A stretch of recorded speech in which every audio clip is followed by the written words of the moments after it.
Hi, Sasha. Super, super nice to see you again, this time not in real life. Um, you know where I've met you, but the people watching don't. So I will introduce you first a little and then ask you to introduce yourself.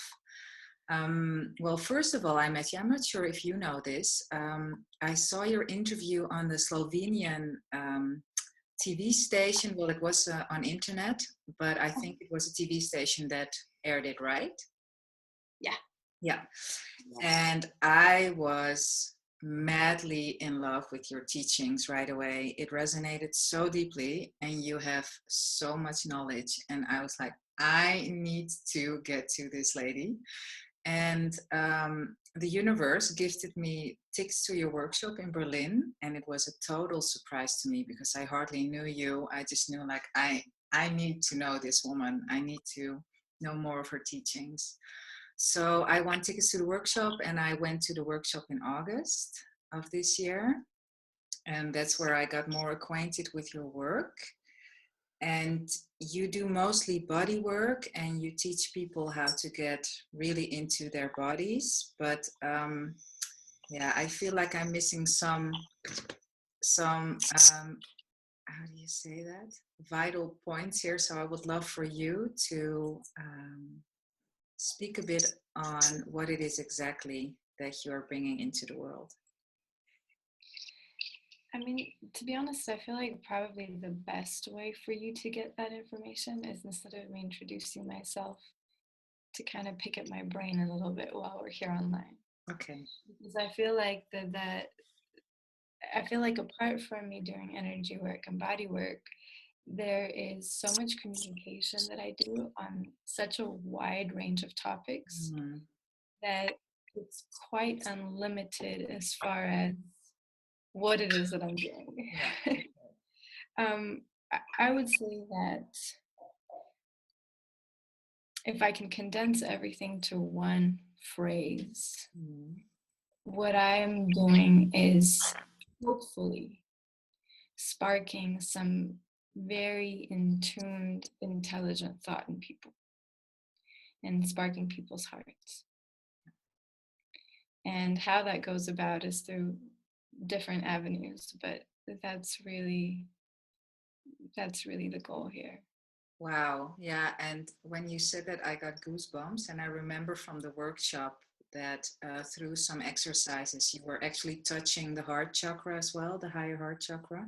Or and yeah, that's what you did with me. But let's dive into the questions, and then people can get to know you a bit more as well and the work that you do. Um, First of all, so for me, why sexuality, what we will be talking about mostly, why it's so important for me is that I have had a very, well, very unhealthy is a bit heavy, but I was always very ashamed of my sexuality and being a sexual being, in fact. While you also state that in one of, well, in the interview, for instance, and in the talk before the workshop, is that we're sex on legs. We are sexuality. Yeah, we are creation in its ultimate form. A man and a woman come together, they have the act of sexuality, or I'm not sure if I say that correctly in English, but I think everyone knows what I mean. And then here we are. So we're sex. And so, A manifestation of yeah, sex. a manifestation of sex. And Sex manifested on those two legs, like you say. yeah. And for me, it's really important to heal myself in that shame. And I have a feeling, talking to friends and seeing how people behave towards sexuality, that there are more people like me that would love to have a more healthy sexuality. So yeah, that's why I'm talking to you. First of all, can I ask you, what do you understand, or how do you see what is healthy sexuality in your opinion? In my opinion, what is healthy is what is natural. Mm-hmm. And so, natural meaning that it's not something that is repressed, but it's not something that is over exaggerated. And what I see often now is that people um, say or perform this idea of healthy sexuality by overdoing it. You know, just because if you're walking down the street and you're okay with your ass hanging out and your tits hanging out of your shirt, it doesn't mean that you're actually coming from a place of healthy sexuality. Healthy sexuality is something that is how you relate to your own sexual energy in a way that is in congruency to how it flows within you naturally. So what that means is that when something moves you to move in a direction of expressing that, you move with it naturally. Sitting around your house, mentalizing about sex and thinking that it's healthy is unnatural, because sex is not meant to be had through the mind. It's meant to be had through the body, through feeling, through following this energy. So for me, what's healthy is what is natural. How does this energy move inside of you, and how do you follow it in a natural way without suppressing it and without over exaggerating it? Yes. I find now that, you know, in this whole kind of tantra and pro sexuality movements, or whatever you want to call it, that there's not enough of teaching people to really connect to their essence, the energy that moves through them, and over exaggerating this, acting out on fantasies and fetish and all these kinds of things, you know. And what I find, because for me, there's no right or wrong, but through awareness, what is natural always comes into place. So for those types of people that are really into fetish and kind of mentalize sexuality, as you connect in a more conscious, aware way, all of that drops off naturally. Yeah. So there are a few things that you say. Well, everything you say is super interesting. But I want to dive more into, you talk about when you come from your essence, or when you're more in your essence.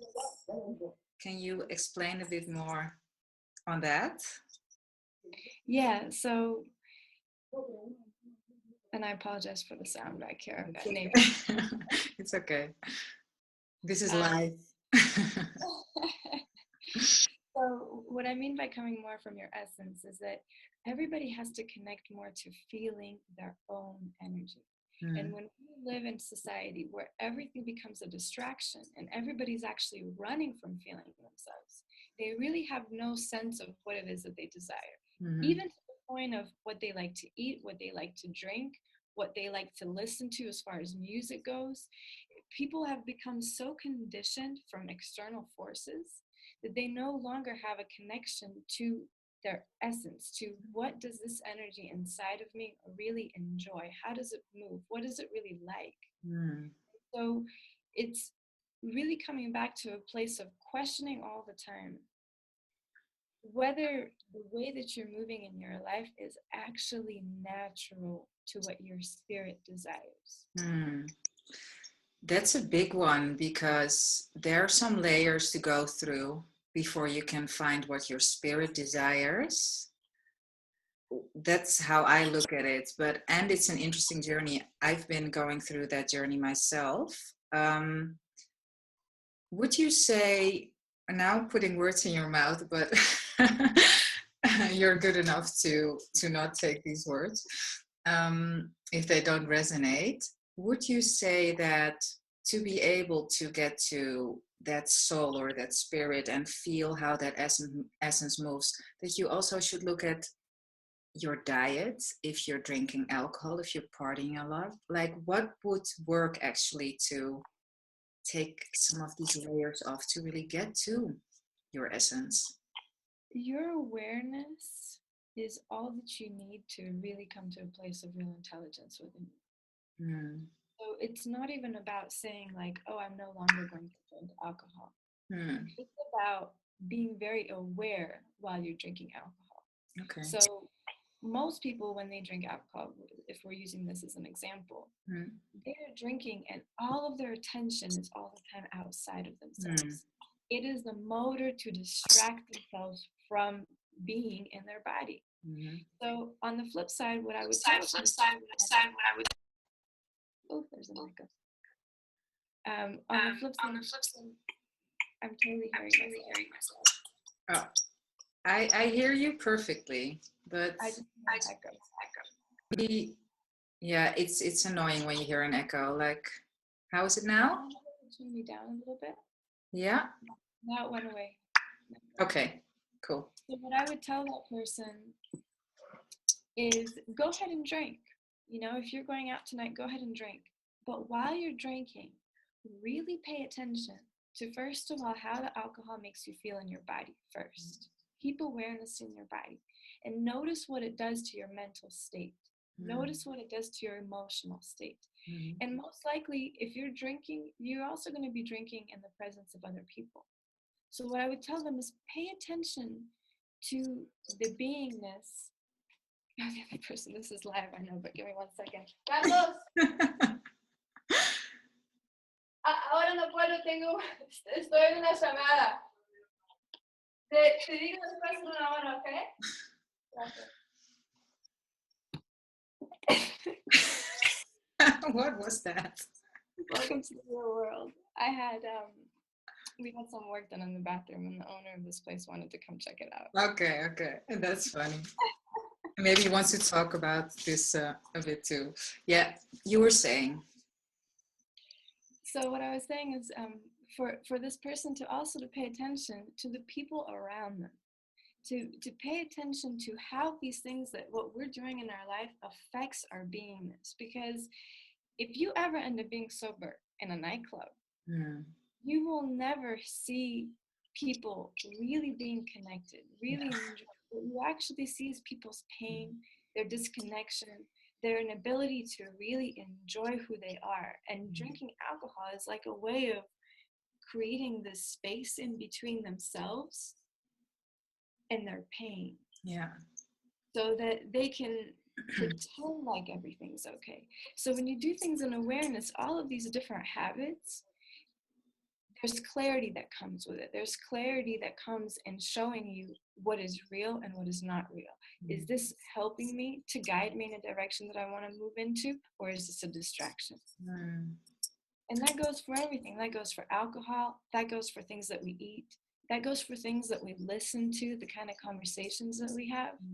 You know, even music is a really powerful thing, because what is played on the radio now and what is popular, it is the easiest way to program someone's mind. Yeah.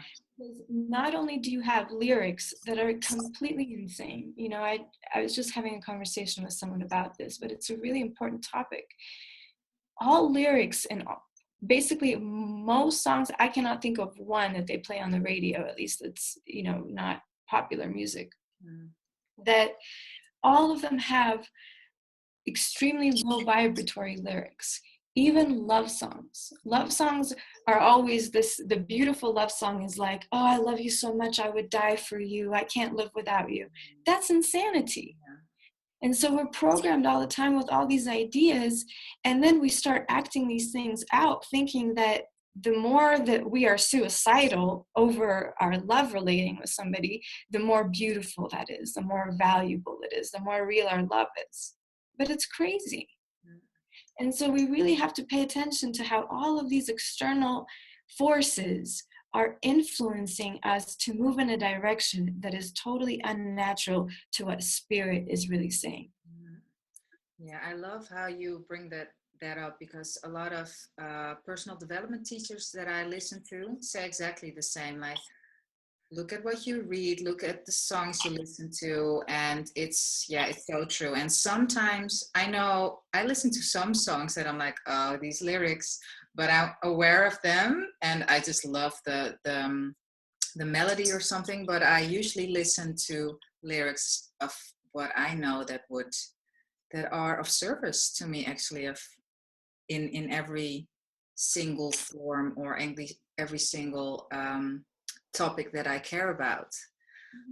And if you look at, I love how you said that in the interview, for instance, you also talk about that and then I say men and women, but of course men can have more female energies or female essence, and women could have more male essence, but how we should nourish actually the essence that we are in terms of male and female. Do you know what I'm talking? Yeah. How we should nourish the essence of who we are. Interesting question. First, I will say this, that apart from nourishing it, which I will touch on those topics, the more that an individual relaxes, and I mean really, really relaxes, the more that essence comes forward. So if you ever see a man that is really, truly masculine, and when I say masculine, I'm not talking about macho. I'm talking about an inner strength of a man that shows his power of clarity, of direction, of guidance. When you see a man like that, what you will also see is that man is totally relaxed in his being. How can you notice that next to, like, how does sense of clarity and masculinity that you talk about, how does that show? Can you, it's more of a feeling, it's an energy, I believe, but also it's definitely a feeling and an energy, and I feel like that people really understand how to do this. And we know that as women because women know when a guy is faking his macho-ness or not. Women are the best measurements of being able to see when there's bullshit around. So we may not consciously think, oh, that man looks like he's really connected to his masculine energy, but we will feel something and think, oof, I am really drawn to that energy. The same thing goes for a woman. So just to touch on the other side, that when you see a woman that is really, really feminine, connected to her femininity, she's totally relaxed in her being. So as far as giving advice to somebody on how to really connect deeper and deeper into that, you could just tell somebody, you've got to keep relaxing more and more in yourself. So all of these anxieties, all of these trying to prove something to other people, proving your worth to yourself, trying to be better, trying to fix how you look, all of these things create something other than relaxation. It creates tension in the body, and that tension will always take you out of your natural essence. Yeah. Yes, definitely. And about sexuality in itself, I've heard you say that, well, I'm paraphrasing, so if I'm saying something wrong, please correct me. If men would be more in their, like, really truly connected to their manhood, to their penis, and well, and now I'm adding be more relaxed, then we wouldn't have these wars and fights and the leaders trying to suppress people with force instead of leading in a natural way. Could you explain a bit more on how that works, how men could be more in their penis, and how you believe that is in fact what is happening? Yeah, so also to go back to your other question about how to nurture the essence of a man or a woman. So for a man, he must be connected to his genitals. That is a positive pole in his body. So that is a place where his manhood is represented in that lower part of his body. It's this place of power. And for a woman, it's her heart area, her breasts, all this area right around here. And when you look at our society as it is set up now, the most common cancers for men and women is the place of the positive pole for a man or a woman. So for a woman, the most common cancer is breast cancer. The place that represents her feminine energy, her power. And the most common cancer for men is prostate or testicular cancer around the genital area. So really what that shows is that as a society, we are very backwards to what is natural for us in our genders. If a woman has any kind of negativity towards her femininity or has any resistance to that energy, she will attack herself in the exact part of her body that is her woman. And the man will attack himself in the exact part of his body that represents him as a man. So it's really important for a man and a woman to be very connected to that part, to really connect to their power. And you can do that through different kinds of meditations. I don't even like to call it so much an exercise or meditation, because what you really want to eventually end up doing is not have to do an exercise, but live from a place of having your awareness here, live from a place of being able to feel here. And what I find in working with people is that most women cannot feel their heart area. It's like a numb area here. And most men cannot feel their penis. They cannot feel their genitals, energetically speaking. So what it's really saying is that a woman is disconnected from her power and a man is disconnected from his power. And then you wonder why the planet looks the way it does. Yeah. Because if a woman can connect to that, to her essence, to her femininity, and a man can connect to his power, his masculine energy, there will be no war. There will be no friction. There'll be challenges in life because it'll be really boring otherwise. But things will not look any way close to how they look now. Yes, very much agree. Well, we did some exercises during the workshop, and everybody watching that is curious, I would definitely recommend going to a workshop of Sasha. You're traveling the world, so there is bound to be a workshop somewhere in the country that people that have the money and the headspace, because if you're fighting to where your food comes from each day, then this is of course not but you travel to the countries where people actually have space to do these things. And I will sorry. And I always give away one free ticket to each one of my workshops. I know. I won the last one. Yeah. So yeah, I know we did some exercises. And yes, I know that exercises and meditations in the beginning may sound a bit lame, or it may sound like, oh, do I have to do something? But that I think you get nothing for, you don't get something for nothing. That's how I see it. So to start and to make and to start this practice and to eventually grow into an automatic heart opening, or for men then that they could feel their genitals, their penis more, like what would you tell people that are wanting to do? Connecting with that? Yeah. I mean, there's a couple of things. First, just to touch on the topic of the workshops. In all of these topics of saying that people need to be more connected to their essence, there are tools for that. And some of those tools is what I use that I know work in assisting people with that. And a lot of it has to do with generating energy in the body. When your energy comes and reclaims you, that power reclaims you, it is very clear to the individual about what is true and what is real for them. It's like all these other voices, all these other things that they've collected get pushed out because they become so full of themselves.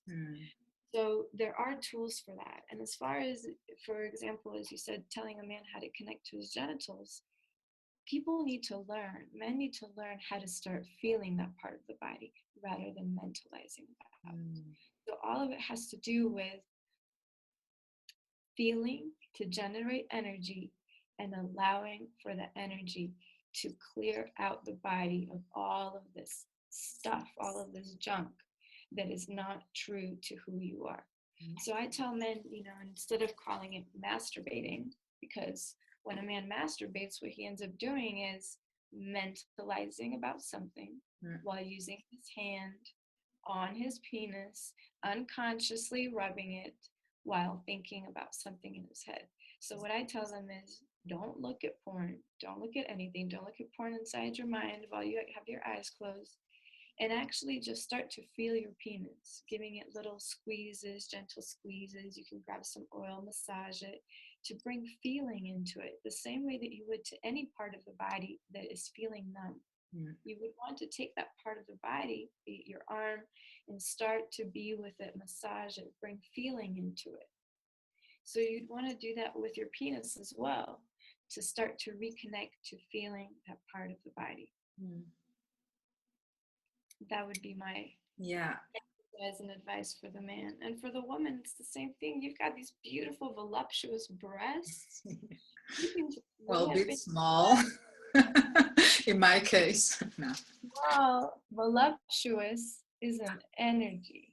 Oh, okay, great. They're voluptuous. Right. Our ball of voluptuousness. Yeah, true. So women got these beautiful, juicy breasts. I don't care if they're totally flat, just with a small nipple. They're so beautiful and juicy because the energy that comes off of them, that heart energy, is the juiciest energy that they could ever find in their auric field. Yeah. They can take their hands and just start to caress their breasts and totally be with that part of the body, starting to feel that part. Now, what happens for a lot of men and women is that the places that are numb are usually numb because there's things going on in those parts of the body that they don't want to feel. And that's why there's such a strong disconnect. Yeah. So for a woman, for example, she could start feeling her breasts, and if she's really connected and starts feeling, she may start to feel sadness come up, grief come up, all these other feelings that she's been holding in her heart that she's been running from feeling. And it's through allowing herself to feel these parts of her body, to feel through all of these feelings, that they can actually be processed and let go of. So she can get to the juicy aspect, the pleasure, the orgasmicness that lays in her heart area. Yeah, you work through stuff actually. It's what you said in the interview in Slovenia as well, that when two people are making love and all this sadness comes up, that most people are like, oh no, well, this is not wanted now and it doesn't make sense, so they do something different to try to get rid of that feeling. In fact, it's really important to stay with it, right? Exactly. It's you transform everything through your total acceptance of it.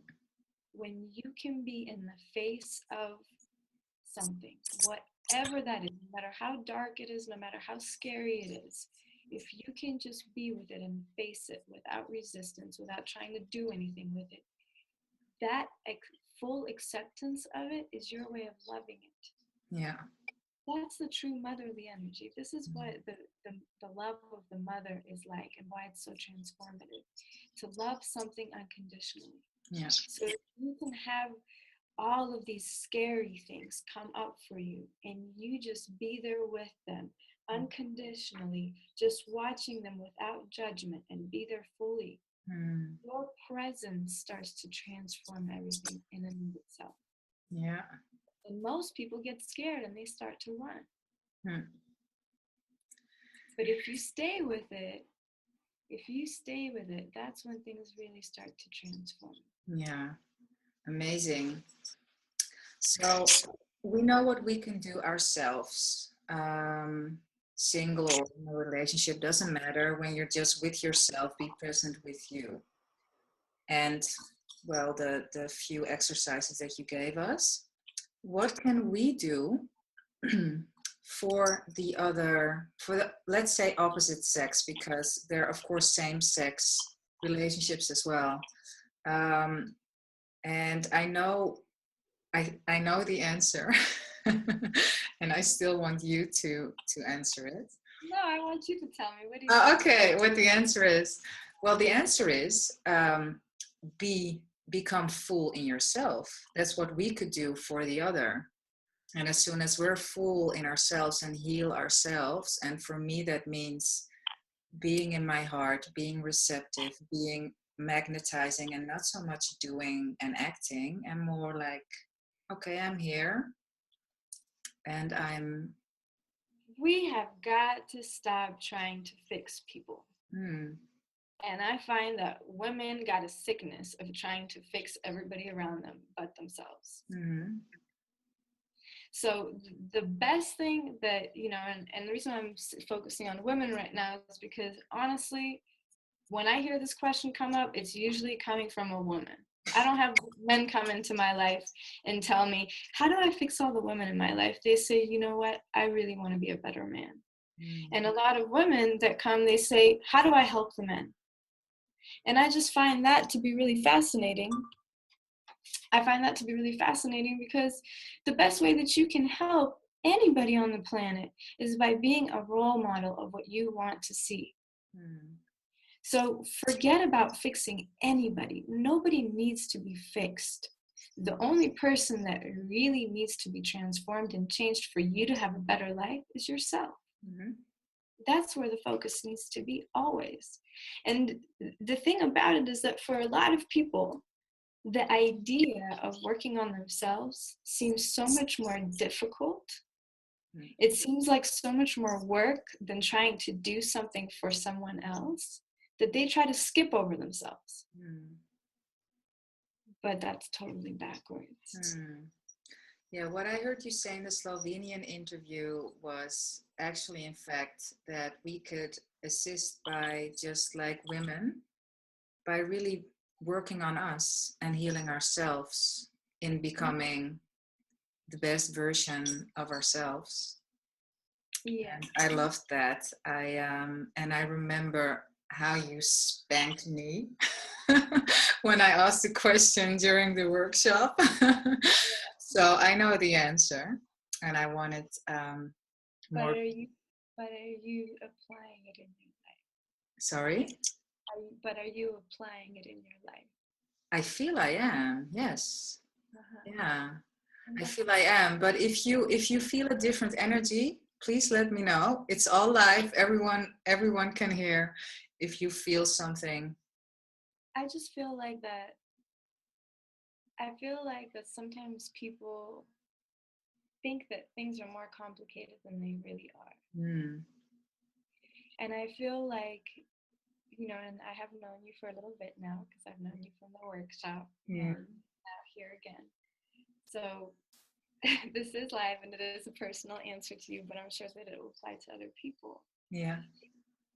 It's this energy of asking questions over and over and over again without actually realizing how easy it is to get out of the shame, to get out of the conditioning. It's like, it doesn't serve to ask 10 different teachers how to get out of sexual shame versus actually going to a mirror, spreading your legs in front of a mirror, looking at your vagina, feeling the different feelings that come up for you and actually processing them in the real moment.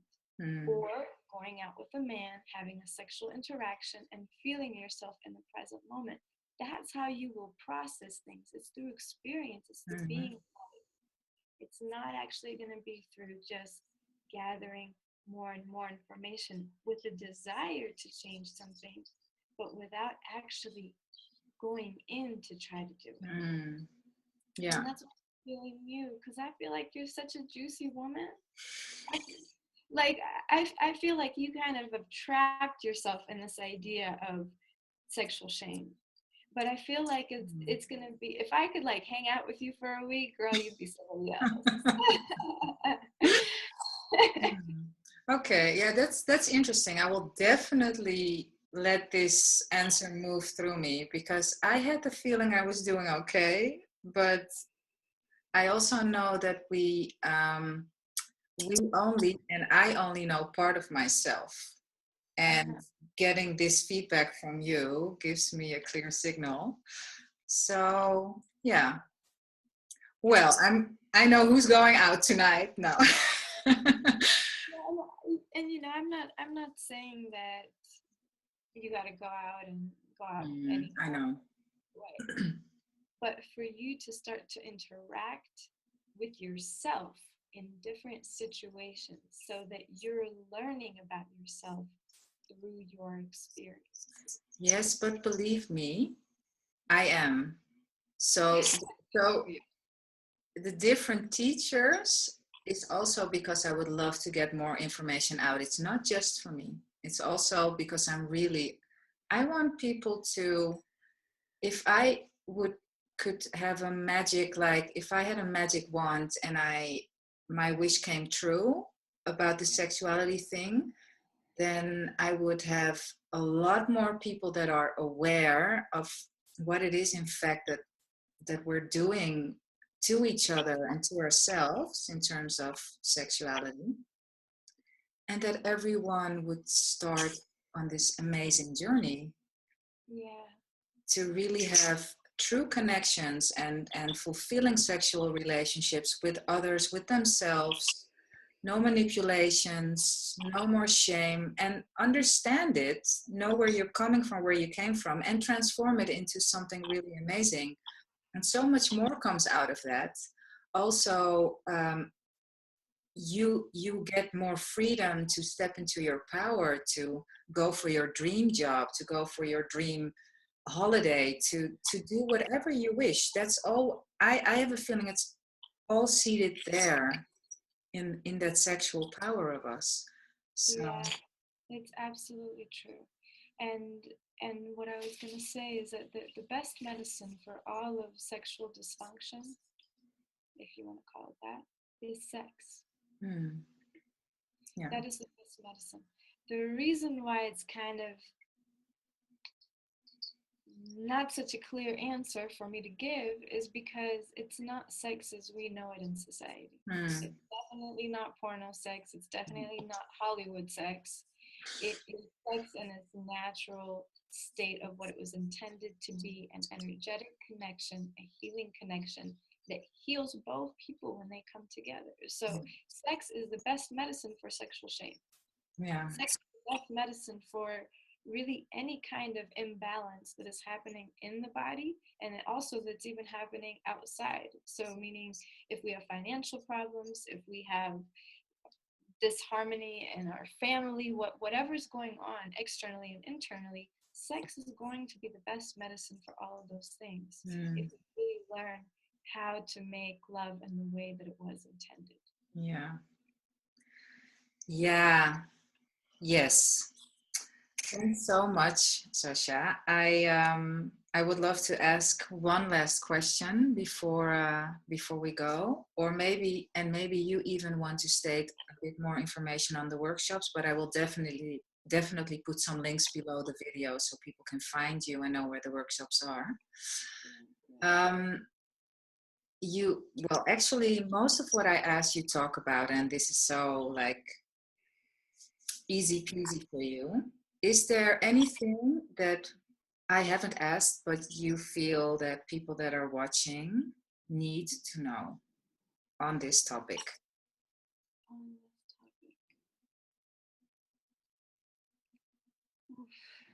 There's just so much. Okay. there's so much that I would love to share with people. You know? And I feel like there's such a lack of information everywhere around these things, and a bombardment of misinformation, not only on this topic, but this topic is related to everything else. So there's so many things that people really need to pay attention to, and the type of information that they take in. So what I will just say is, I guess, that I will start a YouTube channel so that people can have something real to connect to. I feel like that's really what's lacking on the planet. Just something real, something that they can watch and will make them feel a connection to who they really are. Yeah. And they get the right information. Yeah, amazing. I'm excited about your YouTube channel. I will watch it and put it into practice. I promise that. Yeah, thank you so much for your time. And you're in Mexico now? Where are you? I'm in Mexico, Yeah, amazing. Enjoy your day. It's evening here. and freaking cold. So, Well, it's warm here and it's just daylight. yeah, nice. So you Nice. are such a sweetheart. I just want to say that. I think that your intention for doing the interview and really your desire, interest, for me, what really touches my heart is when I meet people that love realness, that understand that there's something more to life, that there's something more beautiful, that they want that for themselves and to share with others. And I feel that. Thank you. Totally, totally honor you for that, girl. Yeah, well, I take that as a really nice compliment, and thank you for that. And thanks everyone for watching. I hope you learned something. Go check out Sasha Cobra in the link below. And I see you all later. Peace.